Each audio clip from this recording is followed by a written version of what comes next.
High বন্ধুরা, কেমন আছো সবাই? আজ আমি বানাতে যাচ্ছি এঁচোড় চিংড়ি। তো বন্ধুরা, এঁচোড় চিংড়িটা কেমন হবে সেটা দেখো। এঁচোড় চিংড়ি করার জন্য এঁচোড়গুলোকে ভালোভাবে ধুয়ে প্রেসার কুকারে আমি একটা সিটি দিয়ে নেব। প্রেসার কুকারে এঁচোড়গুলো সিদ্ধ হতে হতে আমরা তখন মশলাগুলো করে নেব। মশলাগুলো দেখো, টমেটো দিয়েছি, টমেটো দেওয়ার পর রসুন বাটা দিয়েছি, পোস্ত দিয়েছি, চালমগজ দিয়েছি, তারপর কারি পাতা, ধনে পাতা, পেঁয়াজ কুচি, আদা দিয়েছি, আর শেষমেশ এখানে বাদাম দিয়েছি 4-5টা, কাজু বাদাম, চালমগজ, আর এই পোস্তটাকে ভালোভাবে বেটে নেব মিক্সচার মেশিনে। আমরা কড়াইতে তেল দিলাম, কড়াইতে যে কোনো মাস্টার অয়েল যদি থাকে সেটা দিতে পারো, আমি কড়াইতে দিয়ে দিয়েছি। এরপর হিঁচড়গুলো ছিল, হিঁচড়গুলোকে একটু ভেজে নেব, ভালো করে লাল লাল করে ভেজে নিতে হবে। এঁচড়গুলোতে হলুদ দিলাম, হলুদ দিয়ে একটু নাড়ানাড়ি করে নেব। যেহেতু আমি আগে লবণ অ্যাড করেছিলাম, তো এখন লবণ অ্যাড করব না, এটাকে ভালোভাবে লাল লাল করে ভেজে নিতে হবে এঁচড়গুলোকে। দেখো বন্ধুরা, এঁচড়গুলোকে ভালোভাবে ভেজে নিয়েছি, দেখতেই পাচ্ছ লাল লাল হয়ে গেছে।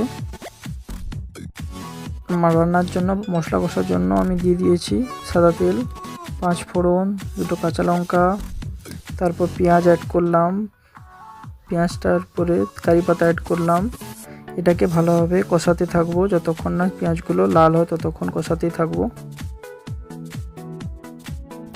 বন্ধুরা, পেঁয়াজগুলো লাল লাল হয়ে গেছে, এরপর রসুন দিলাম, এরপর আদা দিয়ে করে ভালোভাবে নাড়াচাড়া করতে থাকবো। পেঁয়াজগুলো লাল হয়ে গেছে, এরপর টমেটো অ্যাড করলাম, টমেটোর উপরে হলুদ অ্যাড করলাম, গুঁড়ো লঙ্কা দিয়ে দিলাম, গুঁড়ো লঙ্কা দেওয়ার পর এভারেস্ট গরম মশলা অ্যাড করলাম, এরপর সিক্রেট চাট মশলা দিয়ে দিয়েছি। এটাকে দিয়ে ভালোভাবে নাড়াচাড়া করতে থাকবো, যতক্ষণ না মশলার তেল বেরোয় ততক্ষণ নাড়াচাড়া করতে থাকবো। বন্ধুরা, কাজু বাদাম, চালমগজ আর এই পোস্তটাকে ভালোভাবে বেটে নেব মিক্সচার মেশিনে। আমরা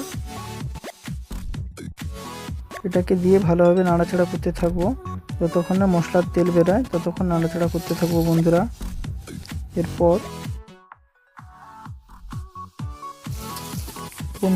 আমি জল অ্যাড করছি, জল অ্যাড করে ভালো করে 1-2 মিনিট নাড়াচাড়া করব।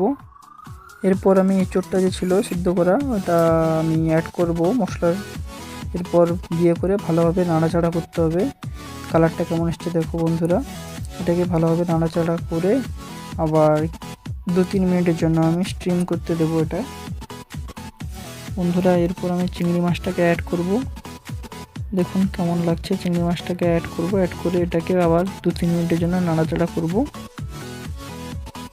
বন্ধুরা, এরপর আমি জল অ্যাড করছি, জল অ্যাড করে ভালো করে 1-2 মিনিট নাড়াচাড়া করব। বন্ধুরা, এঁচোড়টাকে ভালোভাবে সিদ্ধ করার জন্য 1-2 মিনিট আমরা ঢেকে রাখবো, কম ফ্লেম দিয়ে এটাকে ঢেকে রাখতে হবে। এরপর বন্ধুরা শেষমেশ ধনেপাতা দিয়ে পরিবেশন করব। ভিডিওটা কেমন হয়েছে বন্ধুরা জানাবেন, যদি ভালো লাগে লাইক করবেন, সাবস্ক্রাইব করবেন, যদি খুব ভালো লাগে শেয়ার করবেন।